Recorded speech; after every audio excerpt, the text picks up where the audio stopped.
नमस्ते और स्वागत है आपका इस सेशन में जहां पे हम डिस्कस करेंगे सीए फाइनल एएफएम का international financial management chapter.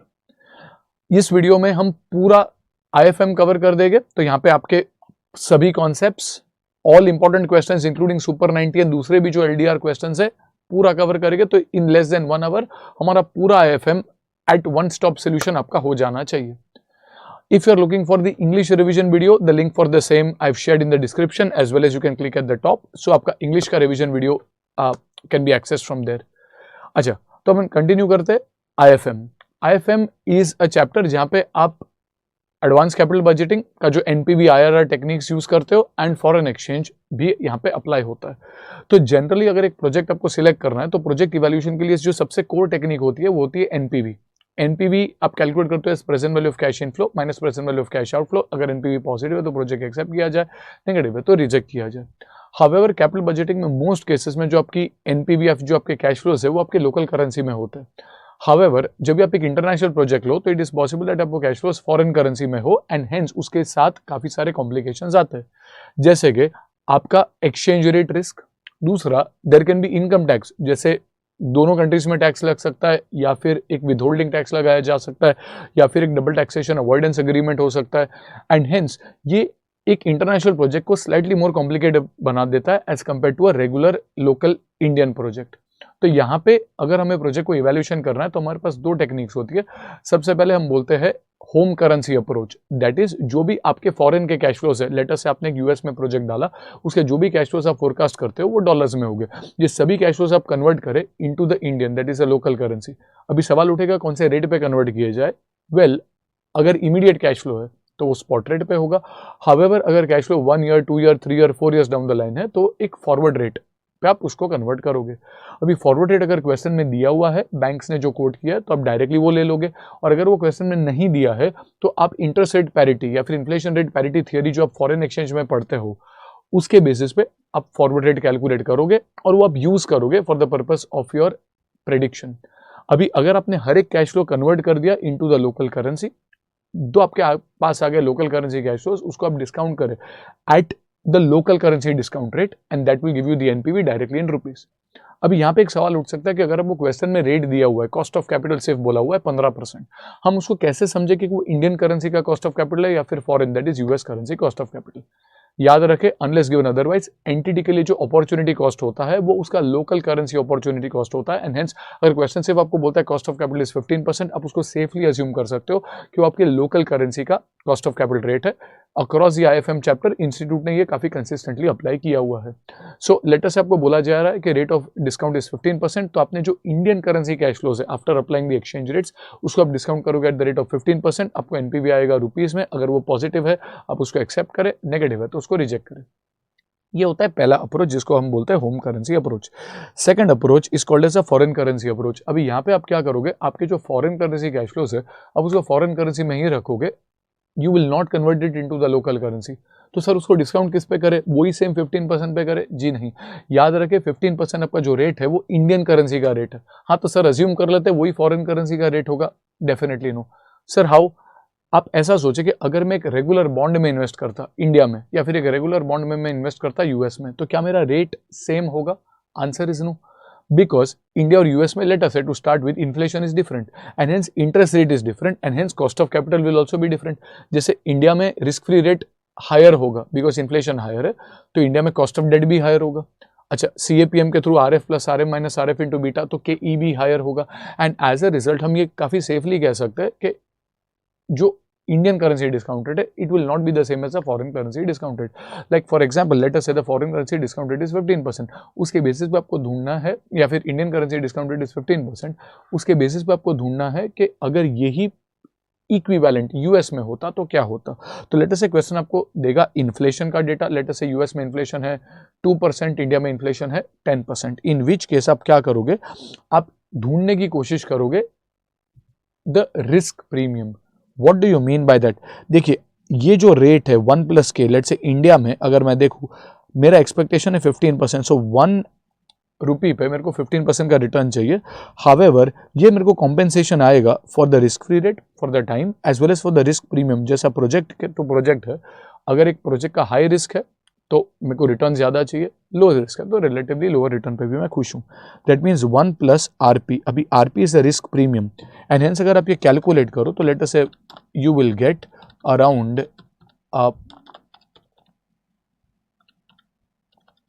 Late us से 4.54%। अगर आप ये कैलकुलेट करें रिस्क प्रीमियम 4.54% आएगा। सो अप्रॉक्सीमेटली हम ये कह सकते हैं कि अगर मैं इंडिया में प्रोजेक्ट डाल रहा हूँ तो मेरे को 15% रिटर्न चाहिए, उसमें से अराउंड 10% इसके लिए चाहिए because of time risk free rate, but दूसरा around 4.5% approximately I will need for the risk premium.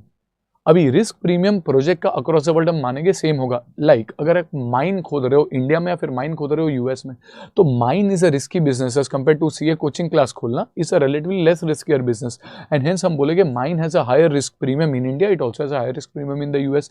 तो अगर मैं बोलूँ कि मेरे को यूएस करेंसी का डिस्काउंट रेट ढूंढना है तो मैं सबसे पहले स्टेप 1 में मैं इंडियन करेंसी के कॉस्ट ऑफ कैपिटल और इंडियन करेंसी के रिस्क रेट के हिसाब से मैं रिस्क प्रीमियम दूंगा। मैं मानूंगा कि risk premium across the planet same है and as a result over here मैं बोलूंगा रिस्क प्रीमियम इंडिया में और यूएस में सेम है एंड देन यूएस का इन्फ्लेशन एंड वही यूएस का रिस्क प्रीमियम लेके मैं ढूंढ सकता हूँ यूएस का required rate of return that is 1 plus 0.02 अगर यूएस में इन्फ्लेशन 2% है इंटू 1 प्लस 0.0454 विच मीन्स अगर आप देखें 1.02 इंटू 1.0454 तो ये आपको आएगा शायद से अराउंड 6.63 सब कैलकुलेशन करने के बाद, विच मीन्स ये जो यूएस करेंसी के कैश फ्लोज है उसको हम डिस्काउंट करेंगे by the equivalent US currency discounted of around 6.63%।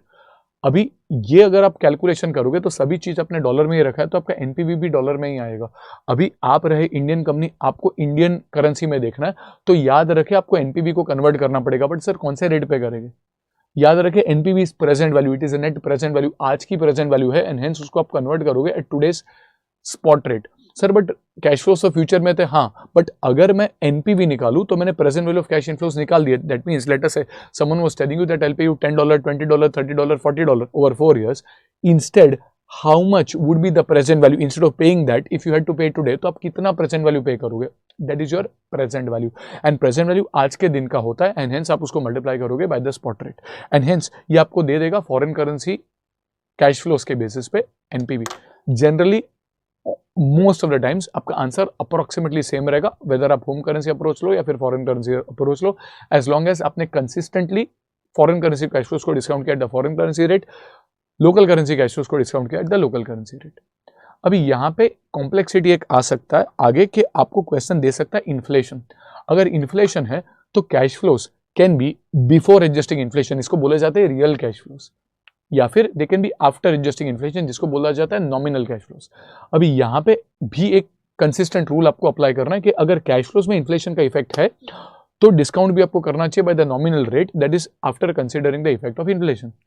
Similarly अगर कैश फ्लो में इन्फ्लेशन का इफेक्ट नहीं है that is real cash flow, तो आपको डिस्काउंट करना चाहिए एट द रियल रेट। अभी ये एडवांस कैपिटल बजटिंग में भी आपने स्टडी किया रहेगा। हावेवर यूजुअली अगर कुछ नहीं बताया तो अपन यूजुअली डिस्काउंट करेंगे nominal cash flows eight the nominal rate. Sir हमारे को जो 15% रेट दिया हुआ है क्या वो नॉमिनल रेट है या रियल रेट है? जैसे हम मानते हैं वो इंडिया का रेट है बट क्या वो नॉमिनल रेट है या रियल रेट है? याद रखें अगर क्वेश्चन साइलेंट रहता है तो रेट होगा नॉमिनल रेट।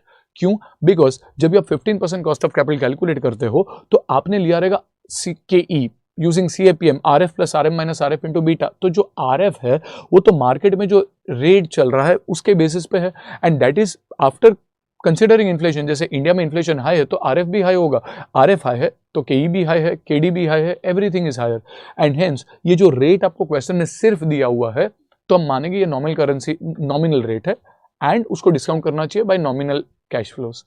अभी अगर कैश फ्लोस मेरे रियल है तो मेरे को उसके अंदर इन्फ्लेशन का इफेक्ट देना चाहिए, converted into nominal and then discounted at the nominal currency discounted. However अगर क्वेश्चन आपको बोलता है रियल करेंसी अप्रोच फॉलो करना है विच मीन्स आपको कैश फ्लोज रियल रखना है तो डिस्काउंट रेट भी आपको रियल करना पड़ेगा। तो how is the real rate found? Well 1 plus the nominal rate equals compensation आपको चाहिए 1 plus real rate into 1 plus inflation. अगर ये आप फॉर्मूला याद रखो दैट मीन्स जो 1 रुपी है उसके ऊपर आपको कॉम्पेंसेशन चाहिए for the inflation also for the real rate of return and at the same time जो रिटर्न आप कमाओगे उस पर भी टाइम वैल्यू का एडजस्टमेंट आएगा and as a result this is a formula that you will remember अगर आपको नॉमिनल रेट से रियल रेट ढूंढना है या फिर रियल रेट से नॉमिनल रेट ढूंढना है। ओके उसके बाद सर्टन की एडजस्टमेंट जो कैपिटल बजटिंग टाइप के क्वेश्चंस में आते हैं, काफ़ी कॉमन है, तो आपको ये जो ध्यान रखना है, सबसे पहला, जब भी आप कैपिटल बजटिंग का इवैल्यूएशन कर रहे हो, काफ़ी बार एक संक कॉस्ट होता है। Sunk cost is a cost already incurred.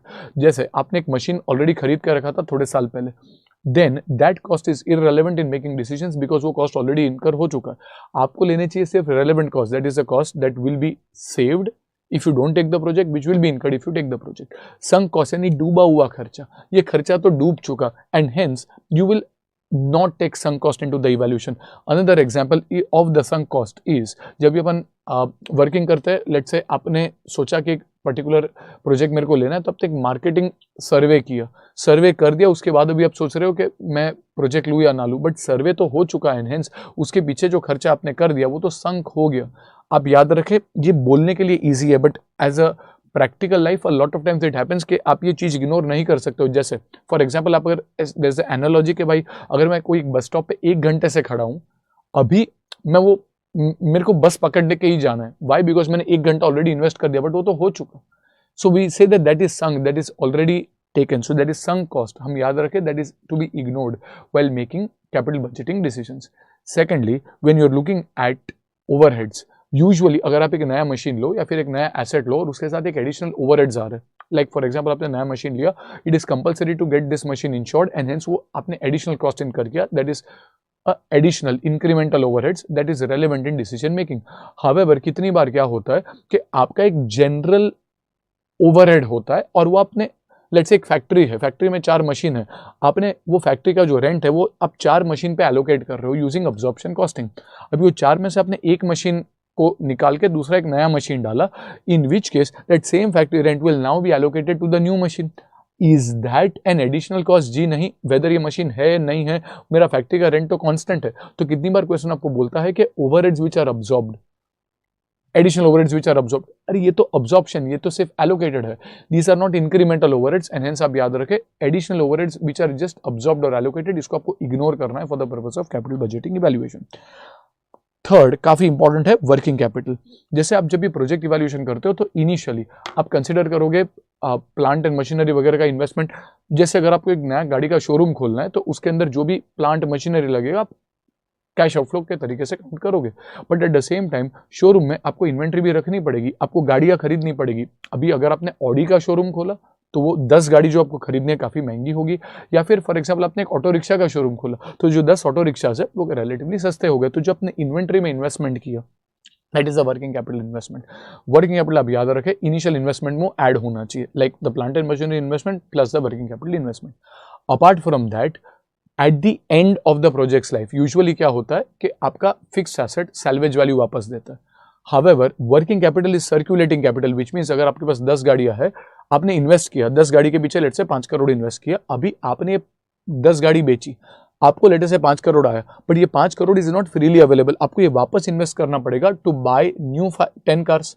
वापस आपने उसको बेचा, पैसा आया, वापस आपको इन्वेस्ट करना पड़ेगा for new cars, and hence वो सर्कुलेट होता जाएगा till the end of the project life, जहां पे अल्टीमेटली आपकी जो लास्ट 10 गाड़ियां बिकेगी उसका जो कैश फ्लो आ जाएगा वो रिलीज हो जाएगा, and hence there is a hidden adjustment. If nothing is going, fixed asset will give you 0 salvage value, but working capital अगर आपने 5 करोड़ डाला है, unless given otherwise it will give you the 5 crore back at the end of the project life, so there is a hidden adjustment. Secondly, working capital में कभी कभार ये हो सकता है कि क्वेश्चन आपको बोल दे कि at the end of the project life the entire company is sold as a going concern, in which case fixed assets भी गए, वर्किंग कैपिटल भी गए, एंड देन वो जो स्लम सेल पे आपको जो पैसा आया that is a composite consideration, फिर आपको separately fixed asset and working capital का वर्किंग नहीं करना। अच्छा, कभी कभार क्वेश्चन में ये भी बोला जा सकता है that working capital investment is increased in tandem with inflation. जैसे अगर आपने आज गाड़ियां खरीदी 50 गाड़ी, आपने 5 गाड़ी खरीदी 50 लाख की, लेट्स से 10 गाड़ी 50 लाख की, 5 करोड़ हुए। नेक्स्ट ईयर में अगर मैं वो खरीदने जाऊंगा, लेट्स से प्राइसेस बढ़ गए तो 10% से बढ़े, तो मेरे को 55 लाख की एक गाड़ी पड़ेगी, एंड हेंस 10 गाड़ी खरीदने के लिए मेरे को 5.5 करोड़ लगे, so that will B an additional 0.5 crore which will be needed. आप याद रखें वर्किंग कैपिटल में इन्फ्लेशन का आपको एडजस्टमेंट तभी करना है अगर क्वेश्चन आपको स्पेसिफिकली देता है। कितनी बार क्वेश्चंस में आपको सिर्फ जनरली इन्फ्लेशन रेट दिए जाएंगे, but those inflation rates are given to calculate forward rates using IRP। उसका मतलब ये नहीं है कि आप उसको वर्किंग कैपिटल में एडजस्टमेंट करें। वर्किंग कैपिटल या फिर कोई भी आइटम में अगर एडजस्टमेंट करना है आपको तो question should specifically tell you that these are year zero prices and inflation should be adjusted, otherwise आपको इन्फ्लेशन की एडजस्टमेंट करने की जरूरत नहीं है. So this is working capital should be a part of any cash outflow. There will be a hidden recovery adjustment, and अगर inflation is affecting working capital, there would be an additional investment in working capital as well due to the inflation. अच्छा, अभी IRR आपने देखा रहेगा, आपने calculate किया रहेगा in advance capital budgeting, but यहाँ पे और एक कॉन्सेप्ट है of modified IRR. Modified IRR क्या होता है? It is a very small concept, एक आधे क्वेश्चन में उसका यूज आता है. Modified IRR is nothing but the rate at विच जो भी आपके कैश इनफ्लोज आ रहे, लेट्स से एक प्रोजेक्ट है वो आपको 10, 20, 30, 40 के कैश फ्लोज दे रहा है. यूजुअली ये सभी कैश फ्लोज मैं ईयर जीरो पे लेके आता हूँ by taking a present value. यहाँ पे instead of taking it at year zero मैं उसको लेके जाता हूँ at year 4 at the end of the project life. So यहाँ पे rather than taking the discounting rate will take the reinvestment और कंपाउंडिंग रेट. और ये जो कंपाउंडिंग रेट होता है वो अपन मानते हैं कॉस्ट ऑफ कैपिटल. हम मानते हैं प्रोजेक्ट ईयर 1, ईयर 2, ईयर 3 में जो कैश फ्लोज देगा वो री इन्वेस्ट हो गए eight the cost of capital, and hence year 4 के एंड में मेरे पास टोटल कितने कैश फ्लोज रहे on an investment that you have done today, and thereby you will calculate the modified rate of return. उसका possible है तो एक numerical भी अपन देखेंगे तो आपको क्लैरिटी मिलेगा. So this is a few special adjustments जो आ सकते हैं in a capital budgeting question, in an IFM question. अभी ये चैप्टर में along with the general understanding of the home currency approach, foreign currency approach, आपको दूसरे भी थोड़े चैप्टर्स का एक अंडरस्टैंडिंग होना चाहिए, specially calculating forward rate using interest rate parity, that is F divided by S. Let's say for a rupee dollar will be 1 plus the interest rate in India upon 1 plus interest rate in the US. तो इससे करते करते आप हर एक साल का forward rate ढूंढ सकते हो. सेकेंडली आपको पता होना चाहिए about NPV IRR in capital budgeting. Thirdly free cash flow का अगर आपके पास अंडरस्टैंडिंग होगा तो बेटर है. Free cash flow to the firm, free cash flow to the equity जो वैल्यूएशन के चैप्टर में था.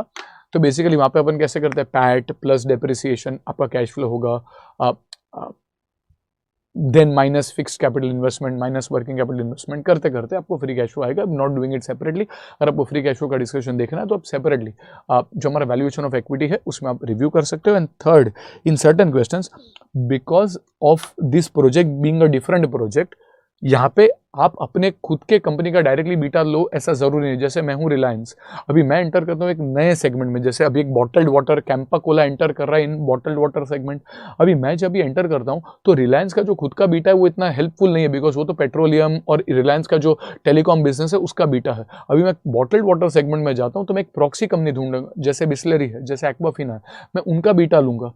Then I will try to, जैसे अपने प्राइवेट कंपनी वैल्यूएशन पोर्टफोलियो में देखा रहेगा, try to find the asset beta.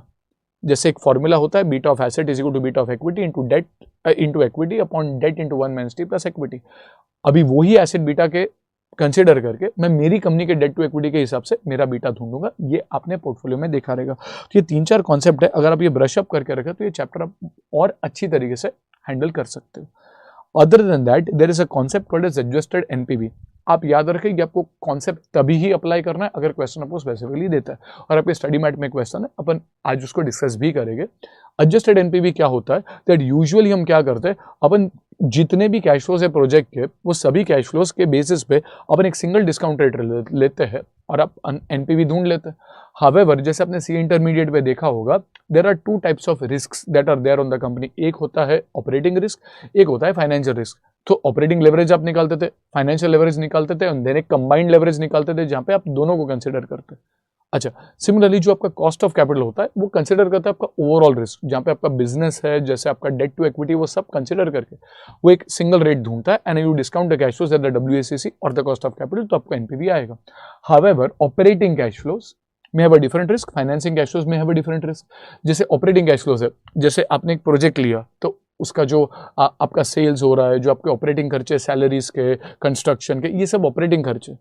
Whereas आपने लोन लिया, लोन रीपे किया, इंटरेस्ट पे किया, ये होते हैं फाइनेंसिंग.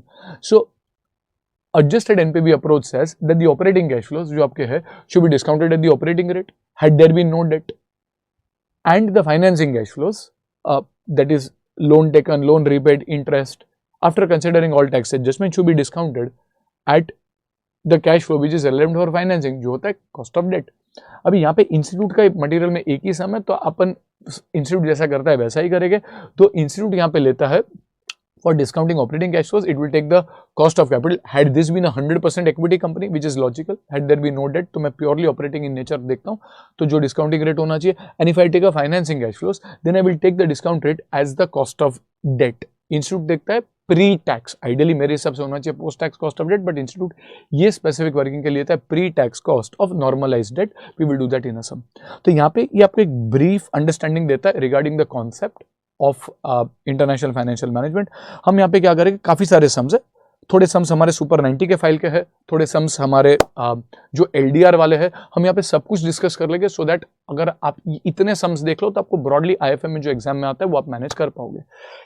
ये आप इसके जो नोट्स वगैरह है, ये आपके शील्ड है या फिर आपके जो अगर आपके पास है तो आप वो देख सकते हो. अदरवाइज इफ पॉसिबल मैं हमारे टेलीग्राम चैनल पे, जिसका लिंक डिस्क्रिप्शन में, I will share it.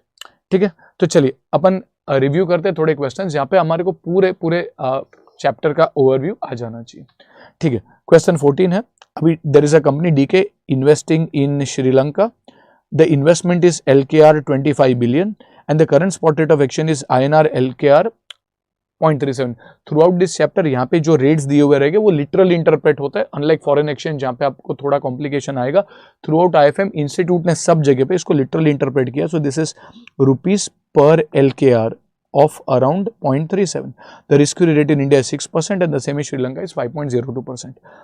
The project generates cash flow of LKR 5 billion and the cash flow will increase by LKR 1 billion in each of the 4 years. So आपके year 1 के अंदर 5 होगा, फिर 6, 7, 8, 9. Okay. The project will wind up on completion of 5 years with no salvage value and the required rate of return on the project is 8%. Institute ऐसा ही आपको बोल के छोड़ देगा. अभी ये आप सोचो कि required rate इंडिया का है या श्रीलंका है. सर हम एक इंडियन कंपनी है जो श्रीलंका में इन्वेस्ट कर रही है, so this will be the Indian currency discount rate, nominal rate. Okay, you are required to find out the investment worth using either the home currency approach और using the foreign currency approach. और उसके लिए आपको 8% के values देकर रखे, 7% के values देकर रखे और आपको 4 डेसिमल पॉइंट्स पे सॉल्व करना है. सबसे पहले अगर अपन होम करेंसी अप्रोच करें तो होम करेंसी अप्रोच में आपको क्या करना पड़ेगा, ये सभी जो लंकन कैश फ्लो से आपको कन्वर्ट करने पड़ेंगे इनटू रुपीस. और ये आप कौन से रेट पे कन्वर्ट करोगे, वेल जो इमीडिएट कैश फ्लो है 25 का वो अपन कन्वर्ट करेंगे at the spot rate of 0.37. However जो ईयर 1, 2, 3, 4, 5 के कैश फ्लो से वो हमारे को कन्वर्ट करने पड़ेगा एट फॉरवर्ड रेट. तो फॉरवर्ड रेट ढूंढोगे कैसे, let's say F divided by S. S हमारा क्या है 0.37 इक्वल्स 1 प्लस, अच्छा यहाँ पे रुपीस का रेट न्यूमरेटर में आ जाएगा, that is 0.06 upon 1 plus 0.0502 Sri Lankan rate आपका आ जाएगा डिनोमिनेटर में. ये करके आपको फर्स्ट ईयर का रेट मिलेगा. वैसे ही आप सेकंड, थर्ड, फोर्थ ईयर का रेट कैलकुलेट करोगे. सो ये आपके डिफरेंट रेट्स है यूजिंग लेट अस से interest rate parity theory. Home currency approach क्या बोलेगा, you will convert every cash flow. So for example आपके फर्स्ट ईयर का कैश फ्लो है LKR 5 इंटू, अच्छा आपको LKR कैंसिल करना तो इंटू 0.373 पर LKR. सो आप इसको मल्टीप्लाई करोगे, सो आपका आंसर आएगा इंडियन रुपीज में. और एक बार इंडियन रुपीज में आ गया आप उसको डिस्काउंट करोगे एट द रेट ऑफ 8%. 8% के जो भी फैक्टर्स है वो आपको दे के रखे हैं and you will find the present value. तो अगर आप यहाँ पे देखें तो अंडर होम करेंसी अप्रोच आपको मेन फॉरवर्ड रेट का कैलकुलेशन करना है. उसके बाद जो भी कैश फ्लोज है उसको आप मल्टीप्लाई करते हो by the respective forward rate, आपको कैश फ्लोज आ जाएगा. डिस्काउंट करें eight the rate of 8%. This means आपको मिल जाएगा in rupees, Indian rupees, your present value of cash inflow minus 25 into 0.37 cash outflow. तो ये आपको 1.12 अप्रोक्सीमेटली एनपीवी आ गया using the home currency approach. अभी आपको फॉरेन करेंसी अप्रोच करना है. तो फॉरेन करेंसी अप्रोच में हम क्या बोलेंगे कि भैया ये प्रोजेक्ट अगर इंडिया में होता तो मेरे को 8% का रिटर्न चाहिए, that is 1 plus 0.08. However India में 6% का तो इन्फ्लेशन है एंड हेंस इंडिया में अगर ये प्रोजेक्ट लगाते तो रिस्क प्रीमियम हमारा कितना होता, तो लेट अस से 1.08 डिवाइड बाय 1.06 एंड करते तो आई थिंक अराउंड 1.88 या 1.89% का मेरा रिस्क प्रीमियम आएगा. सो 1.88 या 89% का आपका रिस्क प्रीमियम आया. हम बोले कि ये रिस्क प्रीमियम श्रीलंका में भी सेम रहेगा, बट श्रीलंका में जो आपका इन्फ्लेशन रेट है which is 5.02, so 1.0502 into 1 plus 0.0189. अगर आप इसको मल्टीप्लाई करें तो आपको डिस्काउंट रेट अल्टीमेटली आ जाएगा ऑफ अराउंड 7%. विच मीन्स हमने फॉरेन करेंसी डिस्काउंट रेट ढूंढा एंड जो लंकन कैश फ्लोज है डायरेक्टली 5, 6, 7, 8, 9 उसको आप डिस्काउंट करो at the rate of 7%, the rate which is given to in the question. So यहाँ पे आप फॉरवर्ड रेट नहीं अप्लाई करोगे. You are taking the foreign currency cash flows, discounted to the foreign currency rate that is 7%. और ये करने से आपको एक NPV आ जाएगा ऑफ अराउंड 3.14. सर बट ये NPV है इन LKR. This is in today's value terms. मेरे को इसको रुपीज में कन्वर्ट करना है तो मैं इसको आज की स्पॉट रेट के साथ मल्टीप्लाई करूंगा. That is 0.37 and it's around 1.16 which is approximately the same. Over here आपको NPV आएगा in either case whichever approach you follow the project is worth investing. ये आपका क्वेश्चन नंबर 14 है जहां पे आपका home currency and foreign currency का अच्छा खासा प्रैक्टिस होता है. अच्छा इसके बाद अपन एक क्वेश्चन नंबर 3 पे जाते हैं. ये भी आपके सुपर 90 का क्वेश्चन है जहां पे you can just focus on your screen for the timing. ये शायद आपने देखा होगा. यहाँ पे रियल एंड नॉमिनल का एडजस्टमेंट होता है तो ये अच्छा क्वेश्चन है. ठीक है. Question number 3, XY is engaged in business in India, contemplating for expansion into Africa, having a group of stores in the same line that is India. ये जनरल स्टोरी है. Exchange rate for currency in the African country is extremely volatile and inflation is 40% a year. Africa में, India में 10%. So आपको दो अलग inflation दे के रखे. Management expects that these rates are likely to continue in the foreseeable future. Estimated projected cash flows for the combined in real terms. ये बहुत important है. In real terms which means यहाँ पे इन्फ्लेशन का effect नहीं consider किया हुआ है. In India as well as Africa for the first 3 years of the project are given below. तो यहाँ पे कैश फ्लोज इन इंडिया ये रुपीज में है एंड इन अफ्रीका अफ्रीकन रैंड्स में है. अच्छा तो सबसे पहले मेरे को उसको एक सिंगल करेंसी में लाना पड़ेगा. We will have to figure out which currency and उसके बाद अगर रियल टर्म्स में है तो मेरे को इसके इन्फ्लेशन वगैरह का भी एडजस्टमेंट देखना पड़ेगा. XY assumes that year 3 nominal cash flows, nominal means inflation adjusted, will continue to be earned indefinitely. यानी 3 साल के बाद के जो मेरे कैश फ्लोज है वो परपेचुइटी तक 4, 5, 6 अप टू परपेचुइटी चलेंगे. परपेचुअल कैश फ्लोज आपको तभी लेना अगर क्वेश्चन आपको स्पेसिफिकली बोलता है. It evaluates all investments using nominal cash flows and nominal rate. Perfect. तो यहाँ पे रियल कैश फ्लोज को मेरे को कन्वर्ट करना पड़ेगा into nominal bye adjusting inflation and nominal rate. The present exchange rate is 6 African rand to the rupees, AR6 per rupee. You are required to calculate the NPV of the proposed investment considering the following. The African rand cash flows are converted into rupees and discounted at the risk adjusted rate, which means ये आप follow करने वाले हो home currency approach. आप African rand को convert करोगे into rupees and discounting at the risk adjusted rate that is a rupees rate. All cash flows will be discounted at the rate of 20% to reflect this high risk. Question आपको सिर्फ 20% देता है. वो आपको बोलता नहीं Africa का rate है या इंडिया का रेट है. आप याद रखें if question remain silent we will assume that is a local currency rate and hence this is a Indian rate and then ignore taxation and then there are 3 discount factors given. अभी यहाँ पे मेरे को क्या करना पड़ेगा. Question आपको specifically बोलता है. ये क्वेश्चन में इन्फ्लेशन का भी एंगल है, फॉरेन एक्सचेंज का भी एंगल है कि हमें डिस्काउंट करने nominal cash flows at the nominal rate and as a result सबसे पहले ये कैश फ्लोज को हमारे को कन्वर्ट करना पड़ेगा इनटू नॉमिनल कैश फ्लोज. अच्छा ये इंडियन कैश फ्लोज है. ईयर 0 पे कोई इन्फ्लेशन नहीं है. ईयर 1 में इंडिया का इन्फ्लेशन 1.1 है रेस टू 1. ईयर 2 में इंडिया का इन्फ्लेशन 1.1 है रेस टू 2. ईयर 3 में 1.1 रेस टू 3. तो अगर मैं ये एडजस्टमेंट कर दूं तो मेरे को Indian currency cash flows inflation adjusted मिल गए. अभी अफ्रीका में इन्फ्लेशन रेट है 40%. So 50,000 into 1.4 that is 50,000 in real terms is basically 50,000 into 1.4 that is 70,000 after adjusting inflation in year 1. अच्छा ईयर 2 में तो 2 साल का इन्फ्लेशन लगेगा 1.4 रेस टू 2. ईयर 3 में तो 1.4 रेस टू 3. तो यहाँ पे मेरे को मिल जाएंगे इंडिया के नॉमिनल कैश फ्लोज, अफ्रीका के नॉमिनल कैश फ्लोज. अगर मेरे को कन्वर्ट करने हैं ये सभी कैश फ्लोज रुपीज में बिकॉज मेरा अप्रोच है होम करेंसी अप्रोच. तो मैं कौन से रेट पे कन्वर्ट करूंगा sir. Forward rate. Forward rate कैसे ढूंढेंगे वापस using interest rate parity. F divided by S. S is African rand per rupees. तो अगर rate African rand per rupees है तो राइट हैंड साइड पे जो आप रेट्स लेते हो that is African rand rate in the numerator, rupee rate in the denominator that is 1 + 0.4 upon 1 + 0.1. अगर आप ये सॉल्व करो तो आपको अराउंड डिफरेंट फॉरवर्ड रेट्स मिलेंगे. सो एज पर IRP अगर आप देखें तो यहाँ पे 7.63, 9.71 डिफरेंट रेट्स मिलेंगे. सो अगर आप ये कैलकुलेट करो 6 इंटू 1.4 डिवाइडेड बाई 1.1 ये आपको आ गया 7.63. वैसे ही आप दूसरे साल के लिए कैलकुलेट करोगे. अभी अफ्रीकन कैश फ्लोज जो आपने कैलकुलेट किया आफ्टर एडजस्टिंग इन्फ्लेशन उसको आप कन्वर्ट कर दोगे. अच्छा you want the answer in Indian rupees this is African rand per rupees, African rand has to get cancelled, so आप डिवाइड करोगे. Like for example first year का आपका कैश फ्लो हो गया 50,000 इंटू 1.4, तो अफ्रीकन रैंड का आपका first year का कैश फ्लो हो गया 7, आई थिंक किधर चलेगा 70,000. दिस इज ये African rand nominal cash flow. Okay, अभी ये मैं कन्वर्ट करूंगा at 7.6364. So I will divide 7.6364, 70,000 divide by 7.6364. अगर मैं डिवाइड करूं तो ये 9167 मेरे को मिलेगा. So I will get the African cash flows first. I will adjust inflation, get them in nominal terms. So this is into 1.4 raise to n. I will get the nominal cash flows, but ये अभी भी African Rand में है. मैं उसको convert करूंगा in the Indian rupees by dividing the forward rate और the spot rate ऐसा केस में भी, तो ये मेरे को इंडियन रुपये के कैश फ्लो मिल गए. But this is just the African cash flows. Combined project में मेरे को इंडिया में भी कुछ इन्वेस्ट करना है. दिस इज 50, 1500, बट ये सभी रियल टर्म्स में है. तो इनटू 1.1 रेज टू n अगर हम करें तो ये सभी हमारे नॉमिनल कैश फ्लोज आ जाएगा. Which means if I were to take the net cash flow, if I were to take the net cash flow, this is the total 50,000 and 33,000, that is 83, 1650 and 9167. For example, ये cash outflow है 1650, 9167 cash inflow है, तो 7517, 2420 cash outflow, 14117 cash inflow, and hence this will be the case.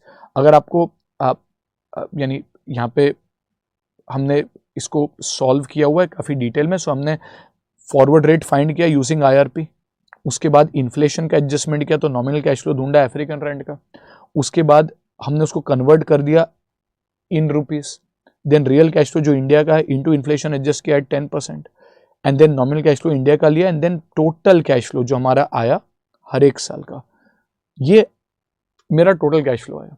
इसको मैं discount करूंगा eight the rate of 20%, तो मेरे को जो प्रेजेंट वैल्यू मिलेगा that is the cash flows of year 0, 1, 2 and 3. However year 3 के बाद भी क्वेश्चन बोलता है प्रोजेक्ट इंडेफिनेटली कंटिन्यू करेगा, एंड ईयर 4 का जो कैश फ्लो है that is going to be the same as a nominal cash flow in year 3, which is around 16,637 जो हमने बॉक्स में डाला हुआ है. अभी यहाँ पे जो सिक्योरिटी वैल्यूएशन में अगर आपको याद है टर्मिनल वैल्यू का आप कैलकुलेशन करते थे, that is D4 by KE minus G will give you P3, that is 16,637. अगर मैं लूँ 16,637 divided by for example 0.2 minus 0, because यहाँ पे कोई सेपरेट ग्रोथ रेट है नहीं, तो हमारे को टर्मिनल वैल्यू मिल जाएगा 16,637 डिवाइड बाय 0.0. बट ये टर्मिनल वैल्यू मेरे को मिलेगा at the end of year 3, fourth year का cash flow P3 is equal to D4 by KE minus G, and hence मैं उसको डिस्काउंट करूंगा बाय 0.579. सो ये मेरे को 48,000 is the present value of the terminal value. So मेरा जो project है उसका जो टोटल NPV है this will be considering the first 3 years as well as the present value of the terminal year, and hence अगर ये negative है तो इसको हम रिजेक्ट कर देंगे. तो ये एक अच्छा क्वेश्चन है जहाँ पे इन्फ्लेशन का भी एंगल है, तो आप रियल से नॉमिनल जाते हो, एंड फॉरेन एक्सचेंज का भी एंगल है, और यहाँ पे टर्मिनल वैल्यू का भी एडजस्टमेंट है, तो ये अच्छे से कैलकुलेट करोगे तो it is a good question for you to practice.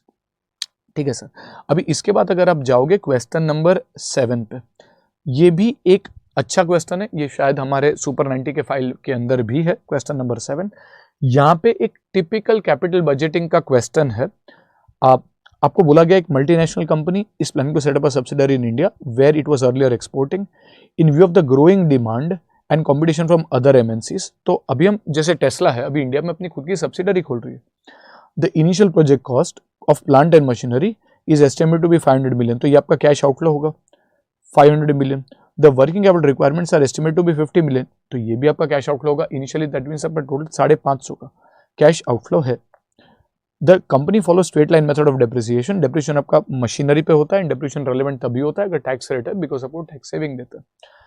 Presently, the company is exporting 2 million units every year at a price of 80 and its variable cost is 40. So currently जो company कर रहा है वो export कर रहा है, उसका India में कोई सब्सिडरी नहीं है, एंड वो 2 मिलियन यूनिट्स बेच रहा है at the rate of 80. So this can be my existing, and मैं एक नया if I set up a subsidiary then what is my cash flow, I will compare the two. जो भी मेरे को हायर NPV देता है मैं ले लूंगा. ऑल्टरनेटिवली मैं इंक्रीमेंटल एनालिसिस भी कर सकता हूँ. CFO has estimated the following operating cost. Variable cost will B 20, अगर इंडिया में बनाते हैं तो सिर्फ $20 में बनेगा. Additional fix cost will B 30, ये भी अपन कंसिडर करेंगे, ये भी कंसिडर करेंगे because is additional fix cost. And the projects share of allocated fix cost will be 3 million. आप याद रखें, based on the principle of ability to share, this will not be considered.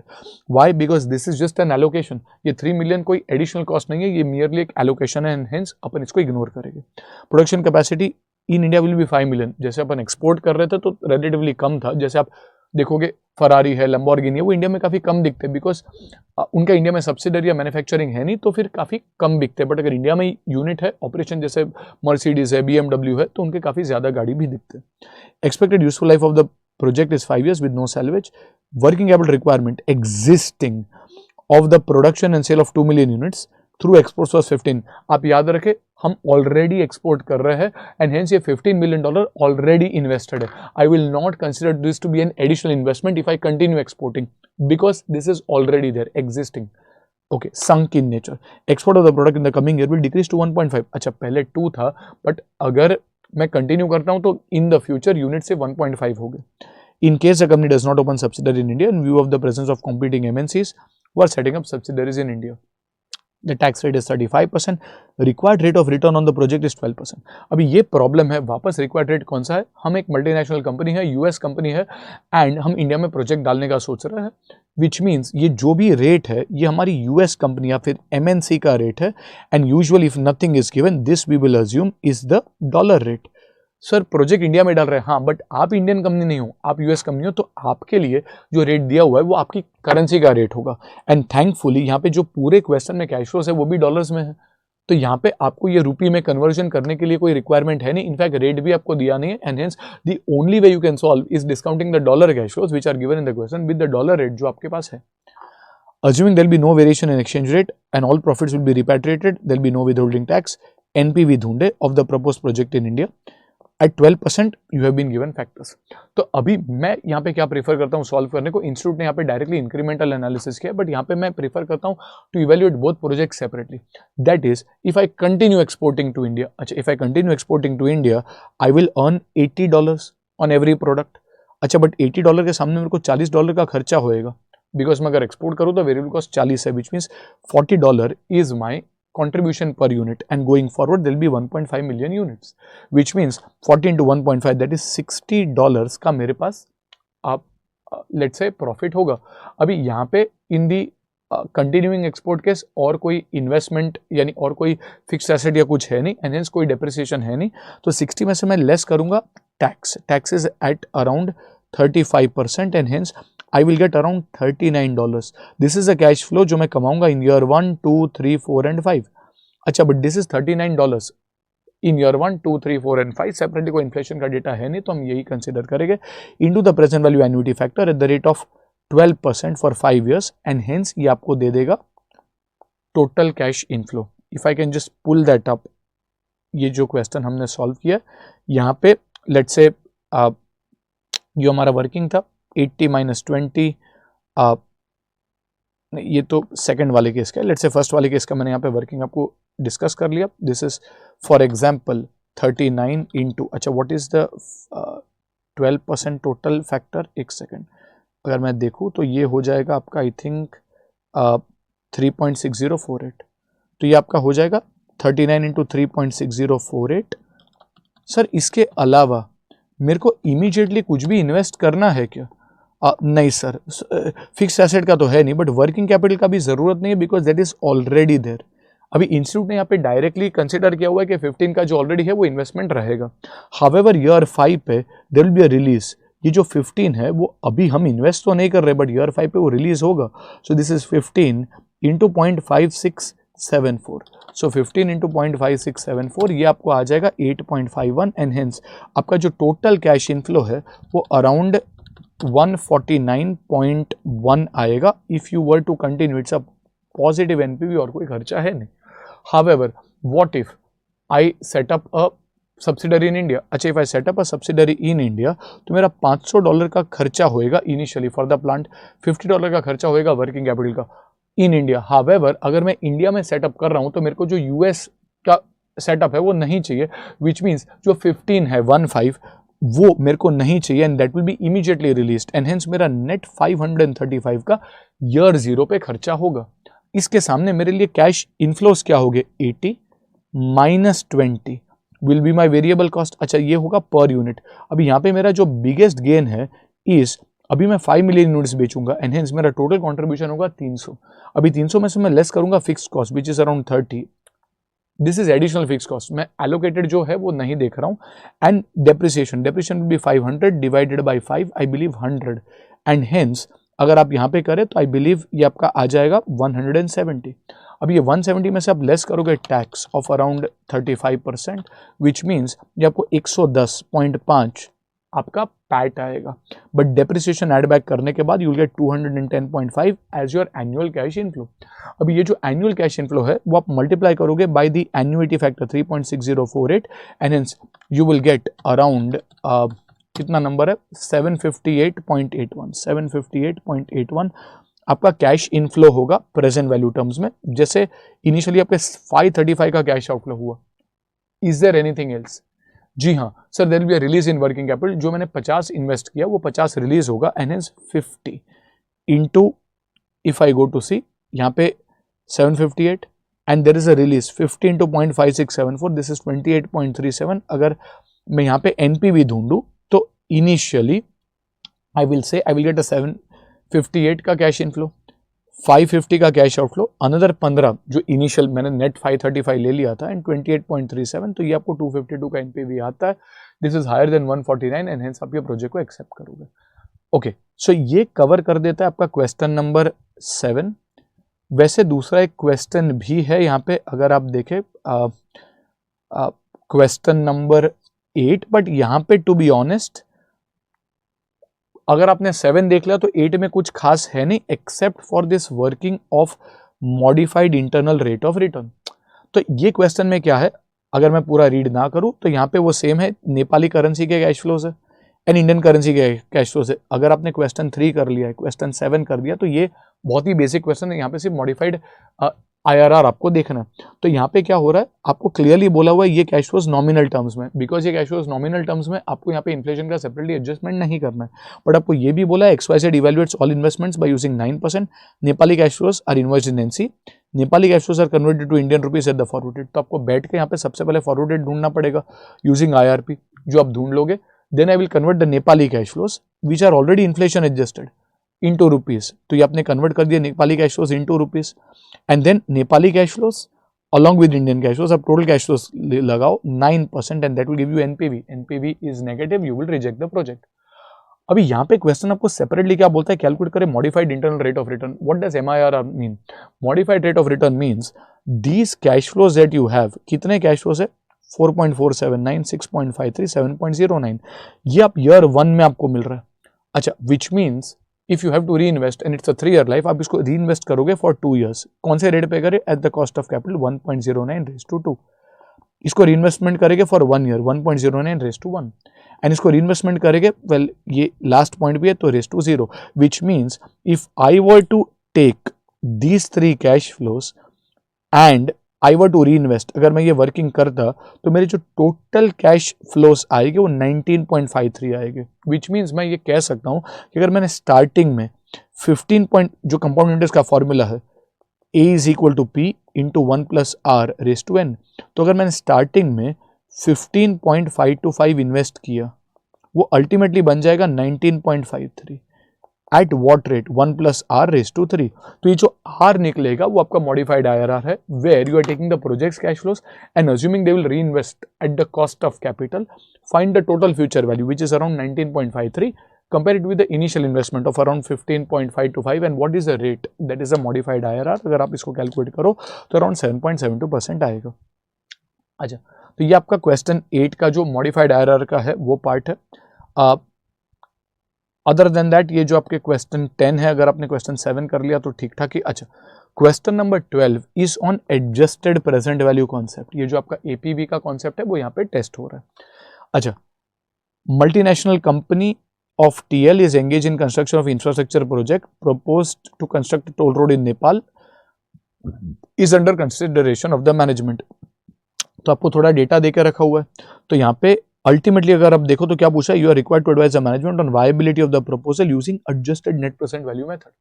अच्छा, उसके अलावा आपको काफी सारे रेट्स देकर रखा है, 12% for 10 years, 12% for 20 years, 8% for 15 years and 8% for 15 years, ऐसे थोड़े रेट्स दे के रखे, ठीक है। तो अभी यहाँ पे क्या है, एडजस्टेड प्रेजेंट वैल्यू देखना है, तो डेट मीन्स आपको operating cash flow separate out कर देने के और फाइनेंसिंग कैश फ्लो सबको सेपरेट आउट कर देना। अच्छा, the initial investment will be in equipment costing 250, this is operating in nature. The economic life of the equipment is 10 years, which means आपका 250 divide by 10 25 का डेप्रिसिएशन होगा। Depreciation is also operating in nature, वो non cash है but operating in nature. Depreciation will be charge on SLM। EBITDA to be collected from the toll road is 33 per annum for a period of 20 years. EBITDA is linked to operations. उसके बाद आपका interest tax आता है which is non operating in nature, but EBITDA तो operating in nature। To encourage investment, Nepalese government is offering a 15-year loan of 150।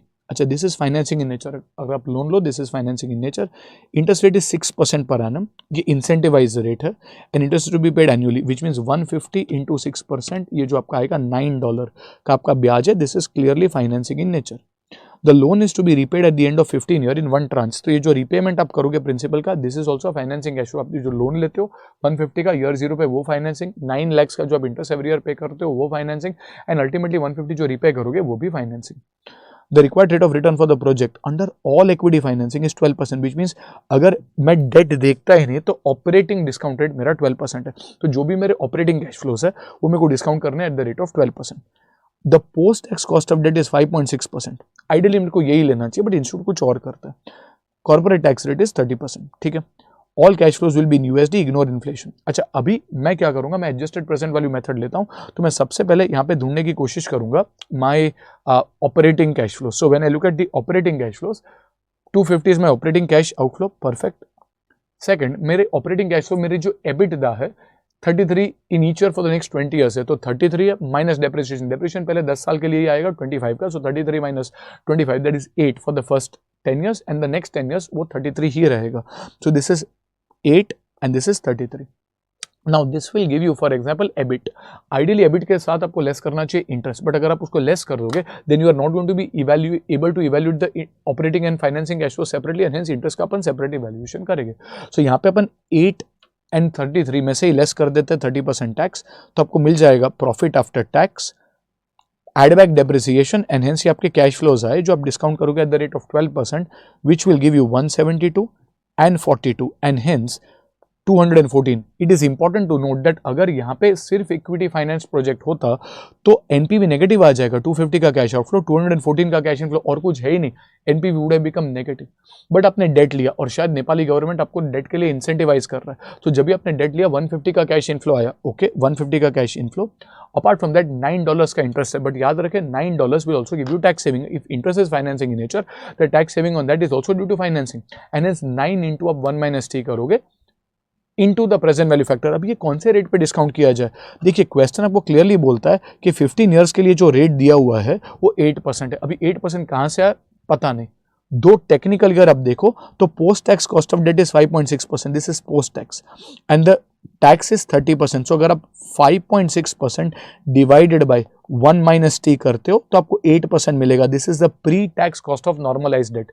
Sir 6% that is the loan rate at which you are taking a loan, but ये normalize नहीं है, ये Nepali government आपको incentivise कर रहा है। तो institute ने यहाँ पे मेरे हिसाब से 5.6 ही लेना चाहिए था, बट मेरा ओपिनियन मैटर कम करता है, इंस्टीट्यूट जो करता है वो मैटर ज्यादा करता है। तो यहाँ पे इन्होंने दिया हुआ है कि भाई 15 ईयर के जो कैश फ्लो है वो 8% में डिस्काउंट होने चाहिए और हेंस हम ये 9 इंटू 1 - T करते हैं, तो ये आपको देगा एवरी ईयर का cash flow post tax interest into over here 8.559 and that will give you the cash outflow for interest after 15 years 150 का payment into 0.315 ये 47.25 and if you consider even this all said and done, ये पांचों आप working ले लो then आपको 13.74 positive आता है largely to be. If you go to see operating level पे तो ये नेगेटिव हो रहा था, बट डेट आपके लिए बहुत फायदेमंद हो रहा है, काफी सस्ते में डेट मिल रहा है एंड वो आपको काफी फायदा दे रहा है एंड हेंस नेट नेट आपका प्रोजेक्ट एडवाइजेबल हो जा रहा है after considering even the financing element. So ये आपको कवर करके देता है क्वेश्चन नंबर 12। इंस्टीट्यूट ने इसमें ऑल्टरनेटिव प्रेजेंटेशन दिया है, बट मेरे हिसाब से अगर आप ये प्रेजेंटेशन करें तो डेफिनेटली चल जाएगा। अच्छा, दूसरा क्वेश्चन, ये क्वेश्चन 13 है, ये RTP May 24 का हमारा वीडियो है, उसमें हमने काफी डिटेल में किया, तो अगर आपको एकदम डिटेल सोल्यूशन देखना है तो आप देख लो, otherwise I just discuss what is to be done in this question. And that kind of takes care in my opinion to the large part of IFM। अभी IFM का अगर आप स्टडी मटेरियल में देखो, हमारे मटेरियल में भी है क्वेश्चन 4, 5 एंड 6, वो बहुत बड़े बड़े केस स्टडी बेस्ड प्रॉब्लम्स है। तो ये प्रॉब्लम्स एग्जाम में इन द सेम फॉर्म आने का चांस नेक्स्ट टू नील है, बहुत कम है चांस है, बट उसके जो एडजस्टमेंट्स है वो आप रिव्यू कर सकते हो। अदरवाइज IBS में इतने बड़े बड़े केस स्टडीज आ सकते हैं जो आपके स्टडी मटेरियल में 3 केस क्वेश्चन है, जो हमारे बुक में क्वेश्चन 4, 5 एंड 6 है, बट वो एग्जाम में इन AFM directly in the same form इतने लंबे क्वेश्चन से आने का चांस रिलेटिवली कम है, but nevertheless. Question number 13, mister Vishwas, a friend of Pramod who is one of the directors of Ashirwad, is a citizen of Mauritius. His immediately family members are born in India, residing in India. He has many friends in India, happens to visit India on a frequent basis. क्या time pass है? Mister Pramod evidences interest to invest in India and incorporates a company called as Aries Private Limited. So basically Pramod एक Mauritius का बंदा है और अभी वो India में इन्वेस्टमेंट करने वाला है, उसने कंपनी इनकॉर्पोरेट की. To start with he received a business proposal from one of its friends. It is estimated that in equivalent terms the business shall require an initial investment of MUR 100 million and thereafter MUR 2 million each year will be needed as working capital. So मेरा initial investment MUR 100 million है and then every year working capital को आपको clearly बोला है 2 million है, तो आपको वही लेना है, उसमें फिर सेपरेटली एडजस्टमेंट नहीं आएगा. He wishes to evaluate whether business proposal is viable and उसके लिए एक्सचेंज रेट्स देकर रखे. $1 Mauritian to the rupee 1.88. Inflation rate in India 6%, in Mauritius is 5%. अभी ये जो डेटा है इसके हिसाब से आप फॉरवर्ड रेट ढूंढ सकते हो यूजिंग IRP अगर वो रिक्वायर्ड है. It is expected this inflation rate will remain unchange for 4 years. चलेगा. Now INR 8 crore. अब ये थोड़ा डेटा मॉरिशस का मिलियन में दिया है, ये करोड़ में दिया है, तो आपको ध्यान रखना है INR 8 crore out of the initial investment is for plant. अच्छा, अगर आपने MUR 100 का पूरा कैश आउटफ्लो ले लिया तो उसके अंदर ये 8 आ गया, तो आपको सेपरेटली उसका एडजस्टमेंट नहीं करना. Useful life of the plant is 4 years and at the end of the 4th year salvage value will be around 80 lakhs. 80 lakhs is 0.8 crores which means अगर आप डेप्रिशिएशन करें तो 8 minus 0.8 divided by 4 which comes to around I believe 8 crore minus 0.8 7.2 divided by 4 शायद 1.8 करोड़ का आपका depreciation आएगा. Depreciation shall be charged on SLM. 40% of the investment shall be through debt funds from Mauritius. अच्छा, पैसा कहाँ से रेज हो रहा है? मॉरिशस में रेज हो रहा है at a cost of 10% post tax, while the remaining funds will be arranged by him and his friends.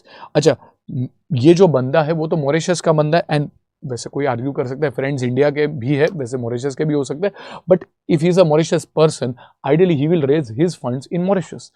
They expect a rate of 12% on their funds. आप याद रखें ये कौन से करेंसी का रेट है. This is a Mauritian currency discounted by 40% जो date से आए वो तो काफी क्लियरली आपको बोला हुआ है कि ये तो मॉरिशस से रेज हुआ है. 10% इंटू 0.4 अगर मेरे को WSCC फाइंड करना है, प्लस जो रिमेनिंग 12% फंड्स है वो भी मैंने रेस किया. अभी मैं तो मॉरिशियन इन्वेस्टर हूं and hence unless given otherwise हम ये कह सकते हैं कि this is from Mauritius and hence अगर आप ये वर्किंग करें तो ये आपको आ जाएगा around 11.2% if I am not wrong. एक बार ये वेरीफाई कर ले, but 11.2% will be my WSCC. This is the Mauritian currency WSCC. अच्छा, उसके बाद आपके कैश फ्लोस देकर रखे excluding depreciation in real terms, which means यहाँ पे इन्फ्लेशन इंक्लूडेड नहीं है, बट अगर आप ये 10 ले 12 ले अनलेस गिवन अदरवाइज ये नॉमिनल रेट्स ही होंगे, इसमें इन्फ्लेशन होगा. Assume that the applicable tax rate in India is 30%. Since there is a double taxation agreement between India and Mauritius, company is not required to pay tax in Mauritius if tax has been paid in India. Perfect. The applicable inflation rates for revenue and cost are as follows. ये ऐसा एक similar sum आपके advance capital budgeting के अंदर भी है जहाँ पे individual item of revenue and individual item of cost पे डिफरेंट रेट्स है. तो आप क्या करोगे, in order to find the nominal cash flows that is nominal revenue nominal cost, आपको ये रिस्पेक्टिव इन्फ्लेशन रेट्स मल्टीप्लाई करने पड़ेगी. He wants an expert opinion. क्या बात है, तो आपके पास आ गए. For the same investment proposal determine whether the project proposal is viable और नॉट. क्वेश्चन आपको देता है राउंड ऑफ करने को 4 डेसिमल एंड बोलता है INR कैलकुलेशन क्रोज में होना चाहिए, MUR मिलियन में. ये अभी ऐसा जबरदस्ती करने का कोई जरूरत नहीं था, बट लेट अस से अभी वो दिया है तो अपन वैसा कंसिडर करेंगे. सो अगर मैं ये क्वेश्चन 13 लूँ तो सबसे पहले तो मैं बोलूंगा अप्रोप्रिएट डिस्काउंटेड क्या है 11.2% which is the Mauritian currency discounted. उसके बाद मेरे को देखना है कि भाई मेरे को अगर कैश फ्लोज है तो मेरी जो इंडियन करेंसी के कैश फ्लोज है, सबसे पहले if it's a Mauritian rate मेरे को सब कुछ कन्वर्ट करना पड़ेगा into the Mauritian currency ultimately, and as a result मेरे को फॉरवर्ड रेट भी ढूंढने पड़ेंगे. तो फॉरवर्ड रेट तो काफी इजीली लेट अस से यूजिंग IRP आप ढूंढ सकते हो forward rates. It is Indian rupees per Mauritian rupee and hence Indian rupee in the numerator, Mauritian rupee in the denominator. ये आपके 4 फॉरवर्ड रेट्स आ गए. उसके बाद आप क्या करोगे, आप पहले एवरी ईयर के कैश फ्लोज ढूंढोगे। तो इंडियन प्रोजेक्ट का जो रेवेन्यू है वो रुपीज में है। अभी यहाँ पे जो रुपीज का रेवेन्यू है, फर्स्ट ईयर में inflation rate is 10%, which means 6 crore into 1.1, 6.6 crore. Second year 7 है, बट ये रियल टर्म्स में दो अलग साल का रेट है। तो this will B basically 7 into 1.1 into 1.09। तो ये अगर आप मल्टीप्लाई करके देखेंगे इंटू 1.1 इंटू 1.09, तो ये आपको आ जाएगा 8.39। ये 6.6 है, 8.39। वैसे आप थर्ड ईयर में जाए तो आपका आएगा 8 इंटू 1.1 इंटू 1.09 इंटू 1.08। ये अगर आप देखेंगे तो 10.35 कुछ आएगा। एग्जैक्टली सेम तरीके से आप कॉस्ट करोगे। Cost is excluding depreciation, in any case depreciation को आप सेपरेटली ले सकते हो।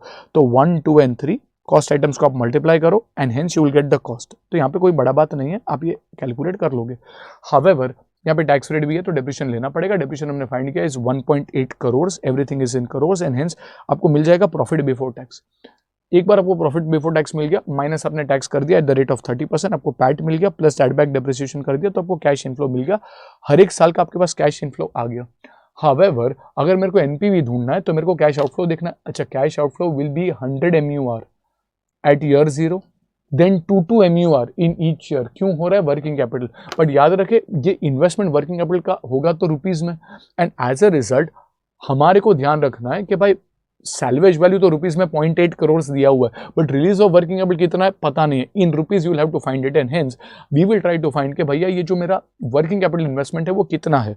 MUR2 ऐसा नहीं बोला एडेड बाय इन्फ्लेशन, अब वो क्लियरली बोला 2 million विल बी इन्वेस्टेड। अच्छा, तो MUR2 into each of the years rate and this will give you the rupee value. This is in rupees million. Question बोलता है रुपीज का डेटा करोड़ में होना चाहिए, तो आपने उसको करोड़ में कन्वर्ट कर दिया। And you this is your total investment in rupees, which means that year 4 जब ही रिलीज होगा तभी 1.54 का करोड़ में रिलीज होगा। अभी अगर आपके पास सभी कैश फ्लो सामने है और अगर आपको इसका एनपीवी का वर्किंग करना है तो I will say annual cash flows जो भी है वो ले ले।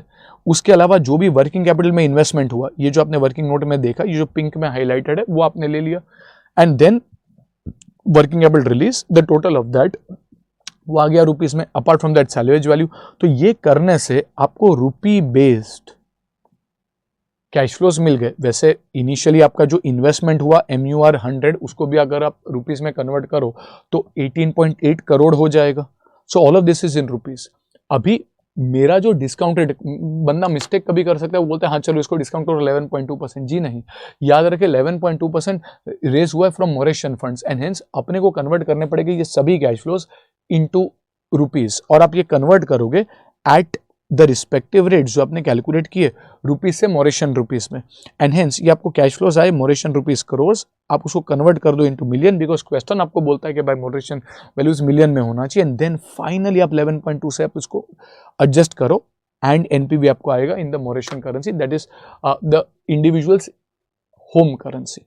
इट इज नेगेटिव, तो आप इसको रिजेक्ट करते हो। वैसे ये क्वेश्चन में बहुत सारे चैप्टर में क्वेश्चन है जहाँ पे एनपीवी नेगेटिव आता है। तो ये आपके मेजर क्वेश्चन है, आप इतने ही क्वेश्चन देख लो तो इनफ है। अपार्ट फ्रॉम दैट मैं आपको वापस रिपीट करता हूँ, 4, 5 एंड 6 तीन बड़े क्वेश्चन है एग्जाम के लिए। AFM डायरेक्टली सेम फॉर्म में नहीं आएंगे because they are way too big. IBS में वो आ सकते हैं, बट IBS तो ओपन बुक है। बट इररिस्पेक्टिव उसके जो एडजस्टमेंट्स है वो आप एक बार रिव्यू कर सकते हो। बट वो 3 क्वेश्चन देख के IFM जैसे चैप्टर में आपको डर नहीं जाना है, बिकॉज एग्जाम में आप देखो जो भी क्वेश्चंस आए हुए हैं वो are not in the lines of what is there earlier. ठीक है, सो आई थिंक IFM के लिए this should be enough, and I hope this video has been helpful for you. And over here हम ये discussion wrap up कर सकते हैं। अगर आपको ये वीडियो पसंद आया हो तो प्लीज़ इसको लाइक करें, आपके फ्रेंड्स के साथ शेयर करें, एंड चैनल को प्लीज़ सब्सक्राइब करना ना भूलें। We will come with more such videos. अगर आपको कोई और स्पेसिफिक रिक्वायरमेंट है या फिर आपको कुछ और वीडियोस या कुछ चीज़ स्पेसिफिकली चाहिए तो प्लीज़ कमेंट बॉक्स में लिखें, and that should be it. मिलते हैं with another chapter on another day. Till then keep smiling, keep studying, work hard, and God bless you. Bye bye. Take care.